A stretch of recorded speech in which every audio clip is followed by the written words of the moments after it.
Aujourd'hui, je vais vous montrer une façon de mémoriser les informations que vous recevez dans chaque cours par une carte qu'on appelle carte mentale ou carte heuristique qui permet d'augmenter les créativités, la productivité et qui améliore la qualité de notre travail et nous permet d'apprendre un peu plus vite. Cette carte mentale ou un résumé, c'est un résumé qu'on faisait avant, mais maintenant on utilise la carte mentale. Cette carte mentale, c'est comme un arbre. On fait le titre de la leçon au milieu, et puis ici, les propriétés dans l'ordre. Ici 4, 5, 6, 7, 8, ici 8, et ici 9.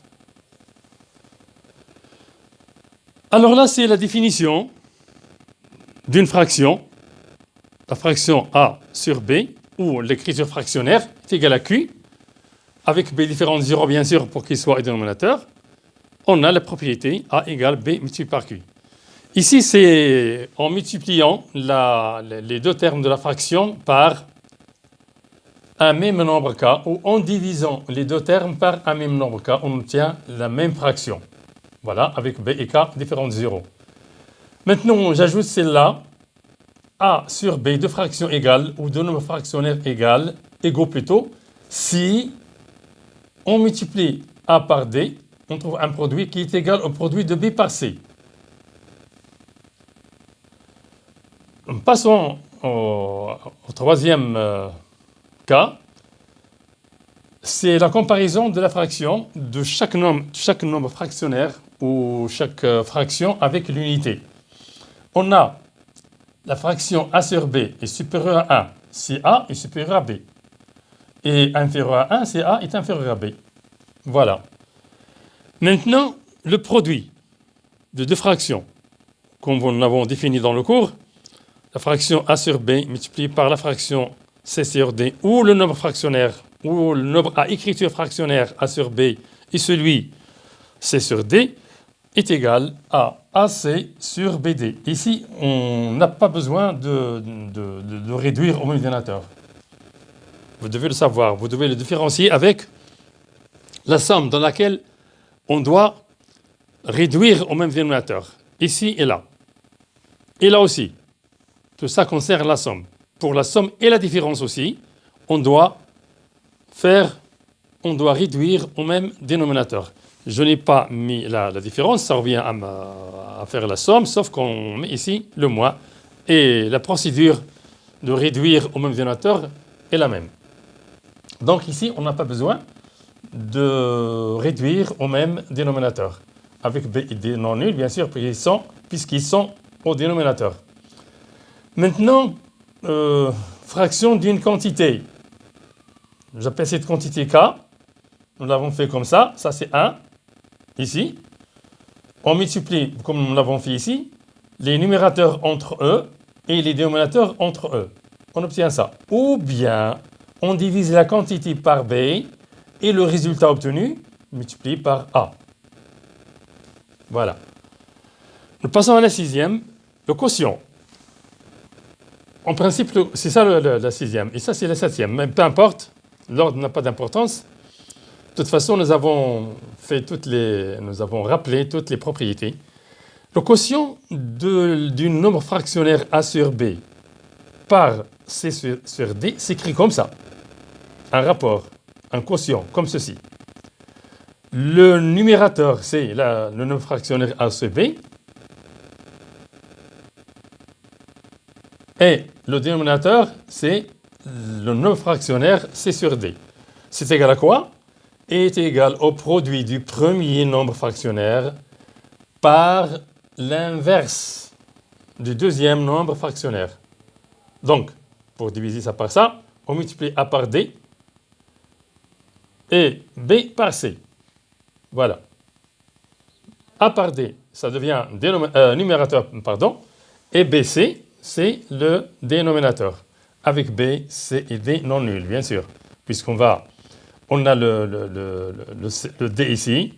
Et ça, c'est un dénominateur qui doit être non nul. Donc, C non nul et D non nul. Maintenant, si on divise un nombre à écriture fractionnaire ou une fraction par un nombre décimal, le nombre décimal, c'est C sur 1. Ça revient à multiplier le nombre fractionnaire ou la fraction A sur B par l'inverse de C. Ça nous donne A sur BC, avec bien sûr B différent de 0 et C aussi différent de 0. Maintenant, pour l'addition et la soustraction, on additionne que si les deux fractions ont le même dénominateur. Donc, si on n'a pas le même dénominateur, on doit les réduire au même dénominateur. Je pars, moi, d'une somme de termes, de nombres qui ont le même dénominateur, B. Alors, on garde le dénominateur commun et on additionne les numérateurs. B différent de 0, bien sûr. Maintenant, si on ajoute ou on additionne une fraction ou un nombre fractionnaire avec un nombre décimal, ce décimal, c'est 1 ici. Donc, on doit réduire au même dénominateur qui est B. Donc, il faut multiplier ici par B et ici par B. Donc, ça devient BC sur B. Une fois on a le même dénominateur, on le garde et on additionne les numérateurs. Voilà. Une règle que vous avez déjà vue à l'école primaire, pour additionner deux nombres fractionnaires ou deux fractions, comme vous l'avez vu, ça revient, pour trouver le dénominateur commun, on multiplie par B par D, pardon, c'est B par D ici. C'est BD. Avec B non nul et D non nul. Et pour réduire celle-là au même dénominateur, on doit multiplier par D en haut et en bas. Ça nous donne AD sur BD. Et là, on multiplie par C en haut et en bas. Ça devient BC sur BD. Et ça donne ce résultat-là.